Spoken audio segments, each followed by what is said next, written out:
محترم ناظرین، ایک ایسی خوفناک اور وحشی قوم جن کا خروج نسل انسانی کی تباہی ثابت ہوگی، اس قوم کی عورتیں جو ہزار بچوں کو جنم دینے کی صلاحیت رکھتی ہیں، ان کی تعداد اتنی زیادہ ہے کہ ایک انسان کی نسبت سینکڑوں میں موجود ہیں۔ لیکن یہ قوم کہاں قید ہے؟ کیا انہیں کسی دوسرے سیارے پر قید کیا گیا ہے؟ کیا حضرت ذوالقرنین کا سفر ایک خلائی سفر تھا؟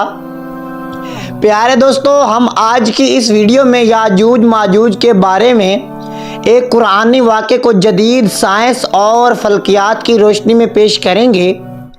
پیارے دوستو، اگر آپ ہمارے چینل پر نئے ہیں تو ہمارے چینل کو سبسکرائب کر لیں اور اس واقعے کو پورا جاننے کے لیے ہماری ویڈیو کو آخر تک ضرور دیکھیں۔ حضرت ذوالقرنین اللہ کے ایک نیک بندے اور بادشاہ تھے جنہیں دنیا کے بڑے حصے پر حکومت عطا کی گئی تھی۔ قرآن مجید میں ذوالقرنین کے 3 سفروں کا بیان ہوا ہے۔ یہ سفر انتہائی عجیب اور عبرت خیز تھے۔ آپ کا پہلا سفر مغرب کی جانب تھا، جس کا مقصد آب حیات کو تلاش کرنا تھا، لیکن آپ اس میں ناکام رہے۔ آپ نے دوسرا سفر مشرق کی طرف کیا، جہاں سورج طلوع ہو رہا تھا۔ یہاں آپ نے ایک خانہ بدوش اور غیر مہذب قوم کی مدد کی۔ تیسرا اور سب سے عجیب و غریب سفر شمال کی جانب تھا۔ پیارے دوستو، اس سفر کے دوران آپ ایک مقام پر پہنچے جس کا نام سبین یعنی 2 پہاڑوں کے درمیان کی جگہ تھی۔ یہاں ایک قوم آباد تھی جو ایسی کی زبان بولتی تھی جو سمجھ سے بالا تر تھی۔ ان لوگوں کے ساتھ آپ نے اشاروں میں بات کی۔ یہاں کے لوگوں نے حضرت ذوالقرنین سے شکایت کی کہ پہاڑ کی جانب ایک ایسی قوم آباد ہے جس کا نام یاجوج ماجوج ہے۔ یہ لوگ خوب فساد مچاتے اور ہم پر ظلم کرتے ہیں، لہذا آپ ان کے خلاف کارروائی کریں اور ہماری مدد کریں۔ پیارے دوستو، مورخین نے لکھا ہے کہ یاجوج ماجوج حضرت نوح علیہ السلام کے تیسرے بیٹے یافس کی اولاد ہیں۔ ان کی تعداد بہت زیادہ ہے۔ یہ لوگ سخت جنگجو اور وحشی قسم کے لوگ ہیں۔ یہ جانوروں کی طرح زندگی گزارتے ہیں اور غاروں میں رہا کرتے ہیں۔ بہار کے موسم میں نکل کر کھیتیاں اور سبزیاں کھا جاتے ہیں۔ یہ لوگ اس قدر جنگلی ہیں کہ آدمیوں، جنگلی جانوروں، سانپ اور بچھو، گرگٹ اور ہر طرح کے حیوانات کو کھا جاتے ہیں۔ لہذا حضرت ذوالقرنین سے ان لوگوں نے فریاد کی کہ آپ ہمیں یاجوج ماجوج کے شر سے بچائیں، اس کے بدلے میں ہم آپ کو کچھ مال دے دیں گے۔ اس پر حضرت ذوالقرنین نے فرمایا، مجھے تمہارے مال کی ضرورت نہیں ہے، اللہ تبارک و تعالیٰ نے مجھے سب کچھ دیا ہے، بس تم لوگ میری مدد کرو تاکہ میں ان 2 پہاڑوں کے درمیان ایک دیوار بنا سکوں۔ لہذا آپ نے وہاں زمین کی کھدوائی اور پگھلے ہوئے تانبے جما کر اس پر لوہے کے تختے بنا دیے۔ ان کے درمیان لکڑی اور کوئلہ بھروا کر خوب آگ بھڑکائی۔ اس طرح یہ دیوار پہاڑ کی بلندی تک اونچی کر دی گئی۔ یہ دیوار نہایت ہی مضبوط اور مستحکم تھی۔ اب یاجوج ماجوج دیوار کے اس پار قید ہو چکے تھے اور ان کا انسانی آبادی کی طرف آنا تقریباً ناممکن تھا۔ لوگوں نے حضرت ذوالقرنین کا شکر ادا کیا تو انہوں نے فرمایا کہ وقتی طور پر تو یہ دیوار تم لوگوں کو یاجوج ماجوج سے محفوظ رکھے گی، لیکن ہر چیز کی ایک کے دن ختم ہو جاتی ہے، ہر چیز کی ایک حد ہوتی ہے۔ اس طرح یہ دیوار بھی ایک دن توڑ دی جائے گی اور یاجوج ماجوج نکل آئیں گے۔ پیارے دوستو، حدیث کے مطابق یاجوج ماجوج روزانہ اس دیوار کو توڑتے ہیں اور دن بھر جب محنت کرتے ہیں، اسے توڑنے کے قریب ہو جاتے ہیں تو ان کا سردار کہتا ہے کہ چلو باقی کو کل توڑیں گے۔ دوسرے دن جب وہ اسے توڑنے آتے ہیں تو اللہ کی قدرت سے یہ دیوار پھر سے مضبوط ہو جاتی ہے۔ یہ دیوار پھر سے مضبوط ہو جاتی ہے اور اپنی اصلی حالت میں لوٹ آتی ہے۔ لیکن جب اس دیوار کے ٹوٹنے کا وقت آ جائے گا تو ان سے کہنے والا کہے گا چلو اب دیوار کو انشاءاللہ کل توڑیں گے، تو ان لوگوں کے انشاءاللہ کہنے کی برکت سے دوسرے دن دیوار ٹوٹ جائے گی۔ یہ وقت قیامت کے قریب کا ہوگا۔ دیوار ٹوٹنے کے بعد یاجوج ماجوج نکل پڑیں گے اور زمین میں ہر طرح فتنہ و فساد مچائیں گے، چشموں اور تالابوں کا پانی پی جائیں گے، جانوروں اور درختوں کو کھا لیں گے، زمین کی ہر بلندی اور وادیوں میں دوڑتے پھریں گے۔ یاجوج ماجوج کون ہے اور وہ دیوار آج کہاں موجود ہے، اس کے متعلق ہر زمانے میں علماء و محققین کے الگ الگ رائے اور تعلیمات موجود ہیں، اور اس میں اختلاف کثیر ہے۔ پہلا نظریہ یہ ہے کہ تاری اور منگول یاجوج ماجوج تھے جو 11ویں صدی میں اسلامی ممالک پر حملہ آور ہوئے اور خوب تباہی مچائی۔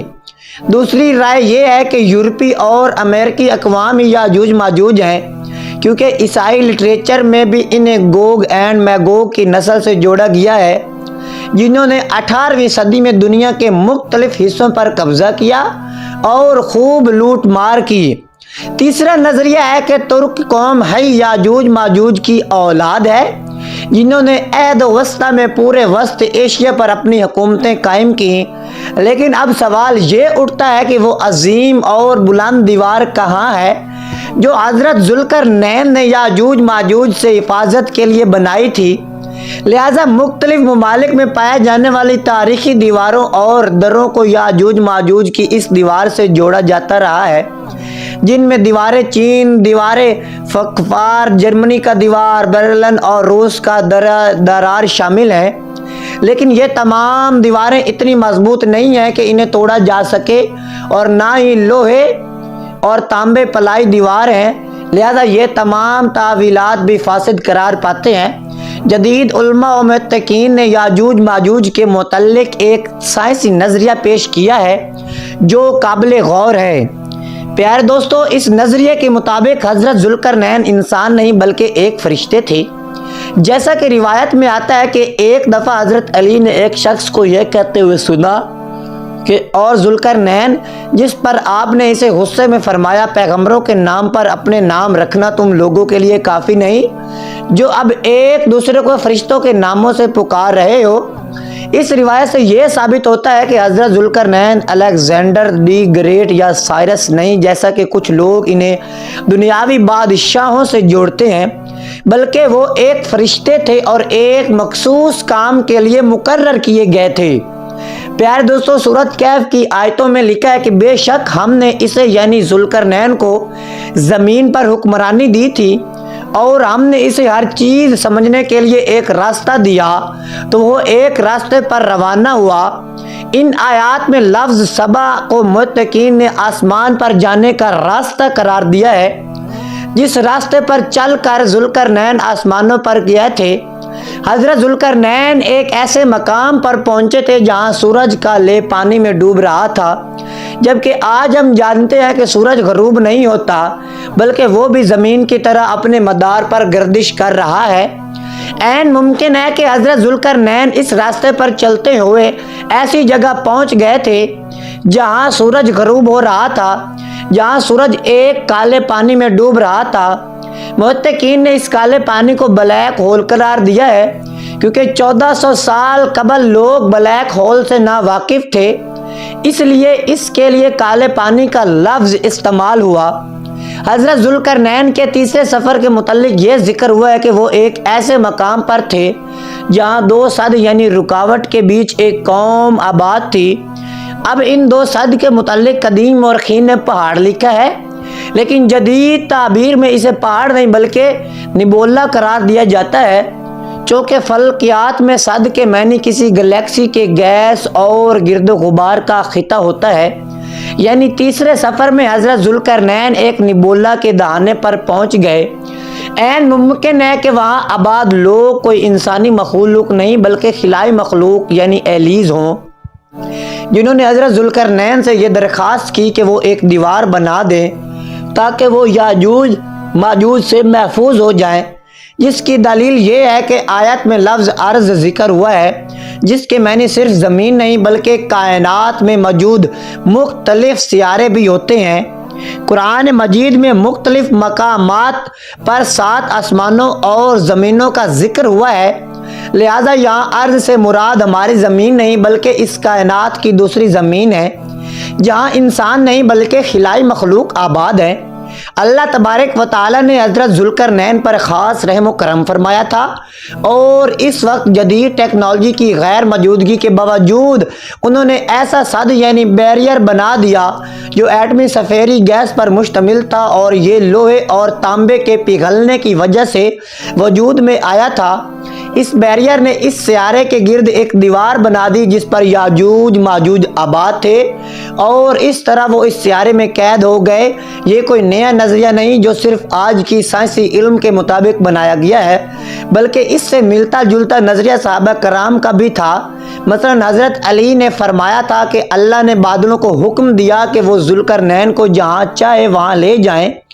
مختصر یہ کہ ذوالقرنین کا یہ سفر نہ صرف ایک خلائی سفر بلکہ یہ وقت بھی ایک سفر تھا۔ یہ عین ممکن ہے کہ یاجوج ماجوج ایلیز ہوں جو کسی اور پلانٹس یا ڈائمینشن میں قید ہوں، کیونکہ ہماری یہ دنیا جس کی آبادی آج اربوں تک پہنچ چکی ہے، ایسے میں یاجوج ماجوج کی اتنی بڑی تعداد جو جھیلوں میں موجود پانی تک کو ختم کر دے گی، اس کا اس دنیا میں موجود ہونا ناممکن نہیں ہے۔ نیز یہ کوئی آج دنیا کے ہر علاقے برائے اعظم اور جزیروں کی دریافت ہو چکی ہے، اور اب دنیا کا کوئی گوشہ باقی نہیں جہاں تک انسانوں کی رسائی نہیں۔ پھر یہ کیسے ممکن ہو سکتا ہے کہ اتنی بلند دیوار اور اس میں موجود قوم کو دریافت نہیں کیا جا سکا؟ پیارے دوستو، یہ تھا واقعہ یاجوج ماجوج کا، جو ہم نے سائنسی لحاظ سے اور حدیث کے لحاظ سے آپ کو بتا دیا۔ اگر آپ ہمارے چینل پر نئے ہیں تو ہمارے چینل کو سبسکرائب کر لیں تاکہ ایسی اچھی ویڈیوز آپ تک پہنچتی رہیں۔